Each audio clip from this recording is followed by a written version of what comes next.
Now your first big book was Old Turtle, correct? Do you Mhm. have a copy of that you can, for us Just happen to visual have one people? right here.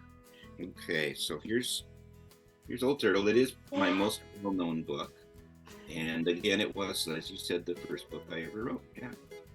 And when you wrote that book, and when you were working on getting that published, was there another occupation that you had at the same time? Like, how were you, because I know you had a career, in particular after you got done with college and stuff, you were you I don't know what grades you I taught. taught school. I taught school for 4 years, Okay. and I taught music in public schools, and then I took early retirement at the age of 25, which did not set us up really well as far as a pension or lifetime security goes. In fact, zero that's pension. that's But okay. anyway, I had discovered the books of a wonderful author named Sigurd Olson, and he took all the feelings that I had inside of me for the outdoors, the natural world, which is my primary love, my primary focus, and wrote these wonderful books about it. So I wrote to him and got a wonderful answer back, and all of that inspired me to quit my job and see if I could do with my music, which is the career you were just asking about. That became my career, my music. I wanted to try and do with music what Sigurd Olson did with books. So before Old Turtle came along, I was making my living as a musician, recording artist, performing artist, that kind of stuff. And that's incredible that you had the courage to do that.